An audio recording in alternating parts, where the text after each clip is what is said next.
GeM TV நேயர்கள் அனைவருக்கும் வணக்கம். நான் உங்கள் பிஜி பிலால். இன்னைக்கு வீடியோல நம்ம எதை பத்தி பார்க்க போறோம் அப்படின்னு பாத்தீங்கன்னா, ட்ரம்ப் வந்து கொஞ்ச நாளைக்கு முன்னாடி வந்து நிறைய விஷயங்கள் வந்து பேசியிருக்காரு. இந்த மாதிரி வந்து உலக போர் நிறுத்த போற போர்ல நிப்பாட்டி வைக்கிறேன் அப்படின்னு சொல்லியிருக்காரு.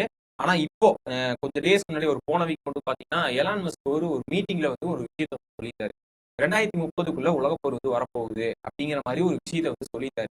இது அப்ப சொல்லும் போது அப்பவே கொஞ்சம் பேர்லாம் வந்து ப்ரெடிக்ட் பண்ணிட்டாங்க. என்ன இவர் ஏன் திடீர்னு சொல்றாரு?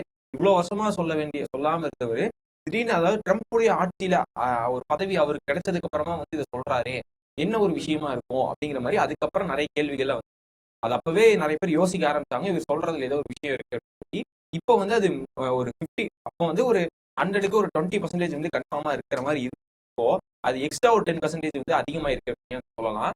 இப்போ வந்து ட்ரம்ப் சில விஷயங்கள்லாம் வந்து பாகிஸ்தானுக்கு வந்து பண்ணிட்டு இருக்காரு. பாகிஸ்தான் யார் கூட பகையா இருக்காங்க அப்படின்னு நம்ம இந்தியா கூட தான் வந்து மேக்ஸிமம் பகையா இருக்காங்க. ஸோ அது மட்டும் இல்லாம நம்ம கூட யாரெல்லாம் நட்புறவா இருக்காங்களோ அவங்களெல்லாம் வந்து சண்டை இழுத்துட்டு இருக்கிறது, இந்த மாதிரி விஷயங்கள்லாம் பண்றாங்க. ஸோ இந்த மாதிரி விஷயம்லாம் போயிட்டு இருக்கறனால இப்போ சில அபாயமான விஷயங்கள்லாம் நம்ம தகவல்லாம் வந்து வெளியே வந்திருக்கு. அது மட்டும் இல்லாம பாகிஸ்தான் வந்து நிறைய ஒரு நம்மளை மிரட்டுற மாதிரியான விஷயங்கள்லாம் எடுத்திருக்காங்க. இது மட்டும் இல்லாம ரஷ்யா கிட்ட இருந்து நம்ம எண்ணெய் வாங்குற சம்பந்தமா வந்து ட்ரம்ப் இனிமே நம்ம மேல கோவத்துல இருக்கறனால இன்னுமே எக்ஸ்ட்ரா வரிகளை போடுற மாதிரியான விஷயங்கள்லாம் வந்து நடந்திருக்கு. ஸோ என்னென்னலாம் பேசியிருக்காங்க, இப்போ என்னென்ன தகவல்லாம் வெளியே வந்திருக்கு அப்படிங்கிறது எல்லாமே இந்த வீடியோ பார்க்கலாம்.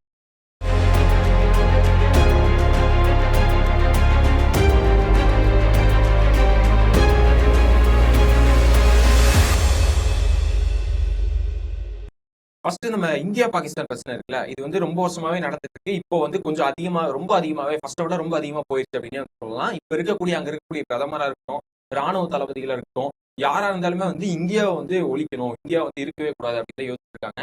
ஆனா அங்க இருக்கிற மக்கள் யாருக்குமே வந்து இந்த வார் வந்து வேணாம் அப்படிதான். எந்த இப்ப நடந்துட்டு இருக்க எல்லா நாட்டுல இருக்கிற வாருமே வந்து நடக்கிறது வந்து அந்த மக்களுக்கு வந்து பிடிக்கிறது இல்ல. வாரே எங்களுக்கு வேணாம், எங்களை விட்டுருங்க அப்படிங்கிற மாதிரி பேசிட்டு இருக்காங்க. ஏன் இங்க பாகிஸ்தான் நடக்கிறதா இருக்கட்டும், இதுக்கப்புறம் உக்ரைன் ரஷ்யாவில் நடக்கிறதா இருக்கட்டும், அப்புறம் காசா இஸ்ரேல் நடக்கிறதா இருக்கட்டும், எல்லாருமே வந்து வாரே எங்களுக்கு வேணாம், சண்டை போடாதீங்க அப்படிங்கிற மாதிரி தான் பேசிட்டு இருக்காங்க. ஆனாலும் வந்து அந்த நாட்டுடைய கவர்மெண்ட்டும் அரசாங்கமும் ராணுவம் தான் வந்து சண்டை போட்டே இருக்காங்க. போரை வந்து இன்னுமே கொண்டு போய்கிட்டே இருக்காங்க அப்படிங்கிற தகவல்.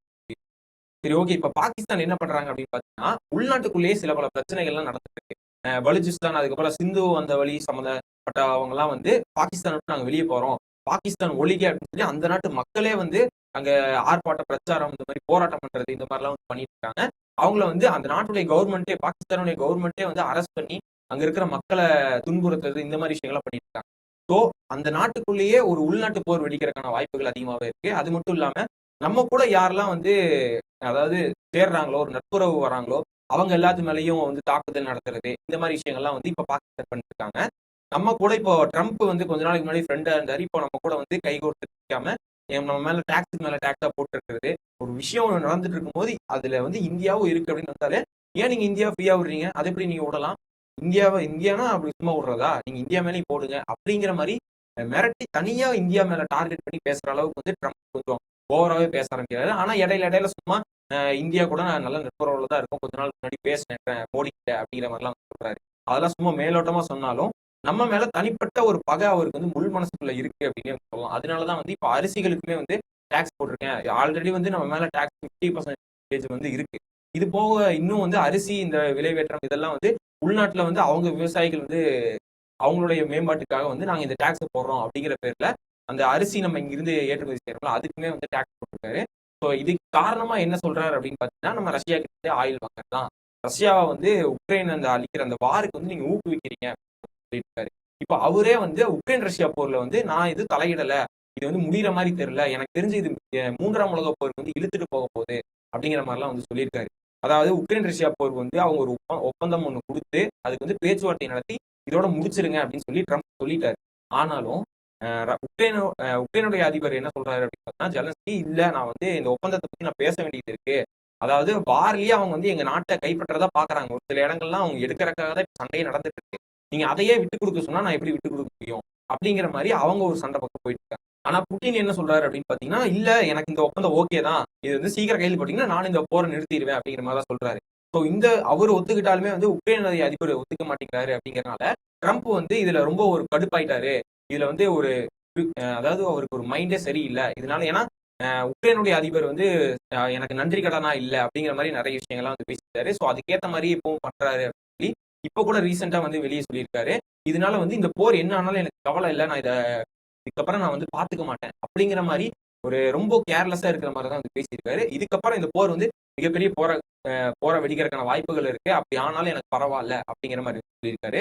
இந்த பக்கம் பாகிஸ்தானுக்கு இவர் என்ன பண்ணியிருக்காரு அப்படின்னு பாத்தீங்கன்னா, ஒரு சைடு இந்த பக்கம் அதாவது உக்ரைன் ரஷ்யாவுடைய போரை வந்து கண்டுக்காம இருக்கிற மாதிரி இருந்தாலும், இந்த பாகிஸ்தான் பக்கம் என்ன பண்றாரு அப்படின்னா, கிட்டத்தட்ட 686 மில்லியன் அளவு, அதாவது இந்த ரேட் இருக்கக்கூடிய ஒரு F-16 அப்படிங்கிற ஒரு போர் விமானத்தை பாகிஸ்தானுக்கு கொடுக்குற ஒரு திட்டத்தை வந்து போட்டிருக்காங்க.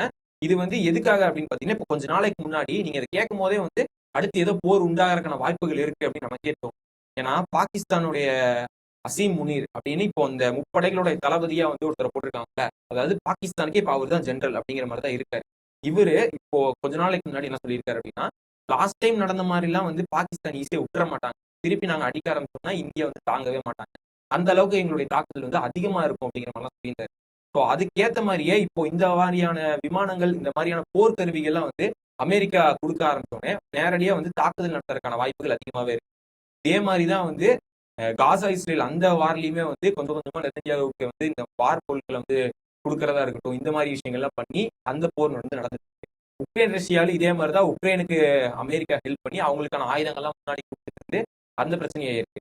இப்ப அடுத்ததா மூணாவதா எங்க இறங்கியிருக்காரு அப்படின்னு பாத்தீங்கன்னா, நம்ம இந்தியா மேல வந்து இறங்கியிருக்காரு. ஸோ இப்போதைக்கு அது வந்து தெரியல. ஆனா இப்ப ஆரம்ப கட்டமா தான் இந்த டாக்ஸ் போடுறது, அப்புறம் பாகிஸ்தான் கூட கை கோத்துது, அவங்களுக்கு வந்து இந்த விமானங்கள்லாம் கொடுக்கறது, ஸோ இந்த மாதிரி எல்லாம் போகுமோ அப்படின்னு சொல்லி ஒரு பேச்சுவார்த்தை அடிபட்டு அவருக்கு தடையா இருக்கக்கூடிய நாடுகள் மேல எல்லாம் அவங்க தடையா இருக்கக்கூடிய நாடுகளுக்கு ஆப்போசிட்டா இருக்க நாடுகளுக்கு உதவி செஞ்சு அந்த நாடுகளை வந்து அவருடைய வசத்துக்கு கொண்டு வர பாக்குறாரு அப்படின்னு வந்து சொல்லலாம். நீங்க உதாரணத்துக்கு இப்ப நான் இவர் இப்போ பண்ணிட்டு இருக்கிற விஷயங்கள்லாம் வச்சு நான் ஒரு உதாரணத்துக்கு சொல்றேன் பாருங்க.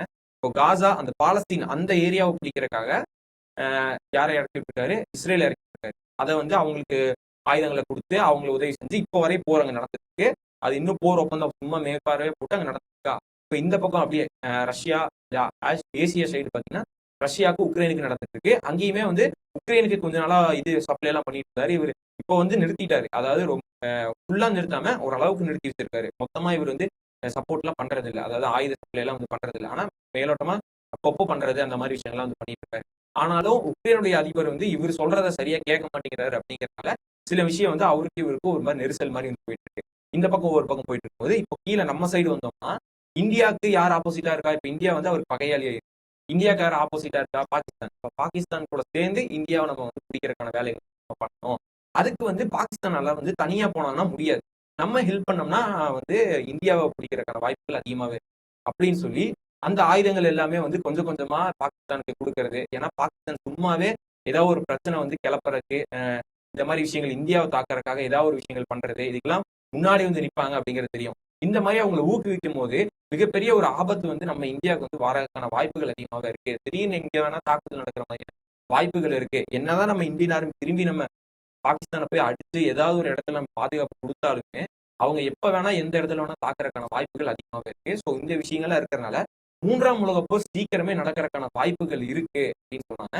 ஏன்னா கொஞ்ச நாளைக்கு முன்னாடி கூட அந்த 2026 வந்து ப்ரெடிக்ட் பண்ணுவாங்கல்ல, அந்த மாதிரிலாம் சொல்லும் போதும் அவங்களும் என்ன அதிகமா சொல்றாங்க அப்படின்னு பாத்தீங்கன்னா உலகப்போர் நடக்க போகுது அப்படிங்கிறதா சொல்றாங்க. இந்த பக்கம் என்னன்னா ஒரு ஒரு சைடு ரஷ்யா உக்ரைன் போயிட்டு இருக்கு, இந்த மாதிரிலாம் போயிட்டு இருக்குன்னு பார்த்தா சைனாவும் இது சம்பந்தமா ஏதாவது போர் சம்பந்தமான விஷயங்கள்லாம் வந்து பண்ணிட்டு இருக்காங்க அப்படிங்கிற மாதிரியான ஒரு பேச்சுவார்த்தை போயிட்டு இருக்கு.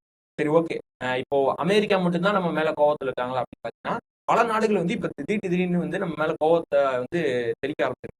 கொஞ்சம் இப்போ அமெரிக்கா இது பண்ணதுக்கு அப்புறமா கனடா பண்ணாங்க. அங்க இருக்கிற நம்மளுடைய மக்கள் அங்க போய் படிச்சுட்டு இருக்கிறவங்க எல்லாத்தையும் வந்து துரத்தி விடுறது, இந்தியாவுக்கு துரத்தி விடுறது, இந்த மாதிரி விஷயங்கள்லாம் வந்து பண்ணிருக்காங்க. இப்போ வந்து மெக்சிகோ அந்த நாட்டுடைய இருக்கக்கூடிய அங்கமே வந்து நம்மளுடைய பொருள்கள் எல்லாம் போகுது இல்ல. இப்போ ட்ரம்ப் எப்படி போட்டிருக்காரு 50% வரி, அதே மாதிரி இப்ப மெக்சிகோலயும் நமக்கு வந்து 50% வந்து வரியை போட்டிருக்காங்க. இது வந்து இந்த அதாவது அமெரிக்கா சார்ந்து இருக்கக்கூடிய நாடுகள் எல்லாமே வந்து நம்ம பக்கம் நமக்கு ஆப்போசிட்டா திரும்ப ஆரம்பிச்சாங்க. இது வந்து ஒரு மிகப்பெரிய வரதுக்கான வாய்ப்புகள் அதிகமா கொஞ்சம் கொஞ்சமா, அதாவது போக போக ஒவ்வொரு பர்சன்டேஜா ஏறிட்டே போகுது அப்படின்னு சொல்லலாம். எங்க போய் முடியும்? எலான் மஸ்க் சொன்ன மாதிரி 2030க்குள்ள கண்டிப்பா வார் வர்றதுக்கான வாய்ப்புகள் ரொம்ப அதிகமாவே இருக்கு அப்படின்னு சொல்லுவோம். ஸோ இந்த டைம் அந்த வார் ஏதாவது ஒரு பெருசா வந்ததுன்னா இந்தியா போகுமா அப்படிங்கிறது தெரியல. ஏன்னா கடந்த 2 வேர்ல்டு வார்லயுமே வந்து இந்தியா உள்ள போகல அப்படின்னே சொல்லலாம். மெயினா ரொம்ப ஒரு மெயினா உள்ள போய் இறங்காம தான் இருக்கு. ஆனா இப்போ இந்த 3ஆம் உலகப் போர் வந்துச்சுன்னா முக்கியமான பாயிண்ட் வந்து ரஷ்யா, அதுக்கப்புறம் இந்தியா, இந்த மாதிரி வந்து மெயினான ஒரு போருக்கு வந்து போறதுக்கான வாய்ப்புகள் இருக்கு. ஸோ உங்களுடைய ஒப்பீனியன் என்ன அப்படிங்கிறது கீழே comment